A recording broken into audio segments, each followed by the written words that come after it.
All right, guys, I wanted to show you a little bit about making samples. I'm getting things ready for the new catalog and making samples out of the scent of the month for March. So as you can see here, I have two different kinds of samples. I have these ones. These are what I do for mailing out samples. These are felt samples. So they're just little pieces of felt. You can order these. I order these ones through an Etsy shop. She has custom Scentsy stars that she does. She has all different seasonal shapes and designs. So I think they're super cute. What I used to do before I discovered her shop on Etsy was I would just get square sheets of flannel for like 20 cents at the craft store and just cut them into tiny little rectangles.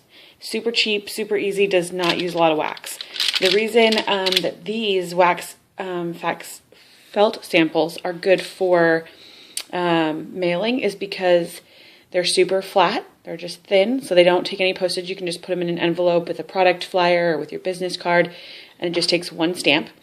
And also because these are felt, if it's hot or if they start to melt, they don't ever actually melt because the felt just continues to reabsorb any wax that is trying to melt. So they don't ever melt away. So they're great to ship or to send places or to carry around for people. So these are typically the main ones that I do.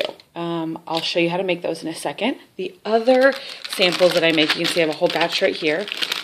These are just molds. So these are the ones that I gave you guys, little molds, in your welcome kit when you joined my team.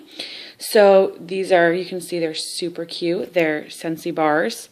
And you can tell on there, they have little embellishments, kind of like an ingrained thing. So these I think are absolutely adorable. These I would never send or anything like that. These ones are cute. I give them out as little sample gifts at host parties, home parties, things like that. I'll carry them around. I'll give them to people when I'm out running errands, things like that. So I think those are adorable for that. And then these ones are the ones I mail.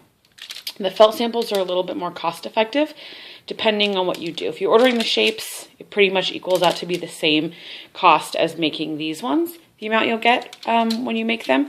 However, if you just go buy the felt that I was talking about and you just cut your own little rectangles, then that's way more cost effective. You'll get, out of one bar, you'll get about 25 to 30 of these little shapes. And if you do the felt samples, these stars I got about 35, kind of stretched it a little bit to 35.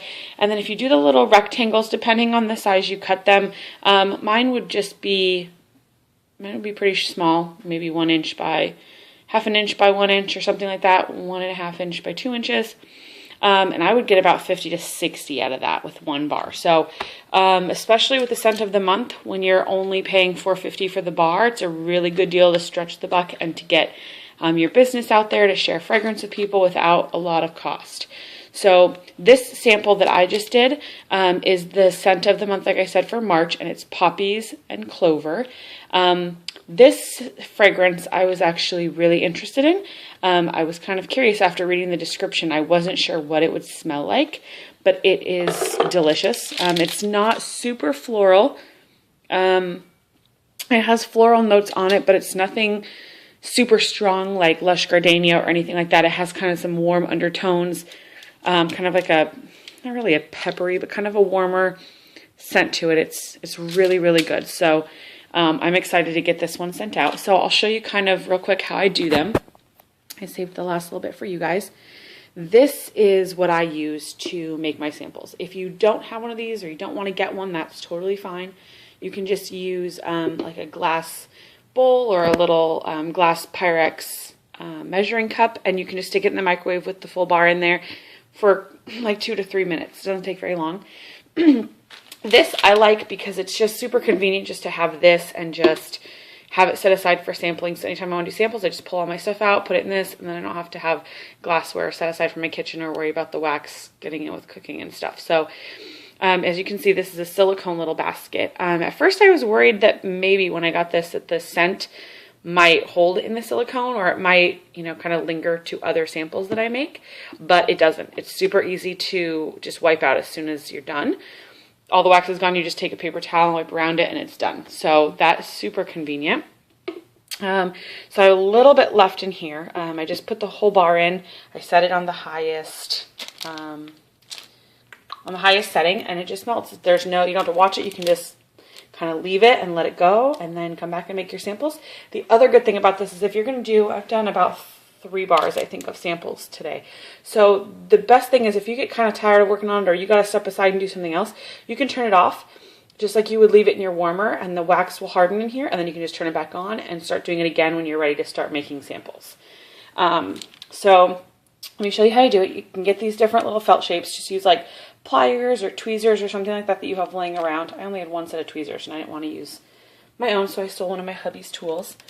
And you'll just put it in here. You'll drop it into the wax and let it soak it up. You'll see it kind of just soaks into it. I just kind of drop it for a second, make sure it's been covered in the wax, kind of stick it to the side and let it drip off. Super easy. So you just do that, and then you'll come set it over here. It only takes a couple minutes to dry, and you don't really have to do anything else with it. It's done. So that's, like I said, one of the more common samples that I'll make. I'll do felt samples.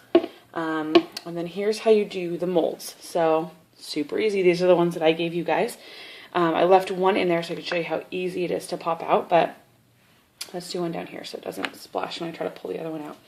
Super easy. I only fill these about 1/4 to 1/2 of the way full so I can get the most out of my wax, because these are pretty thick, so you don't really need it. So you just pour it in there, and you'll get a couple of molds out of there.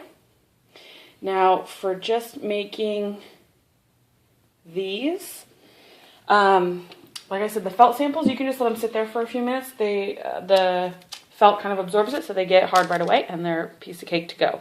These ones I'll let sit on the counter, and I'll let them get a little bit solid, kind of harden up a little bit, and then I'll just stick them in the fridge or freezer for a few minutes so they pop out right away.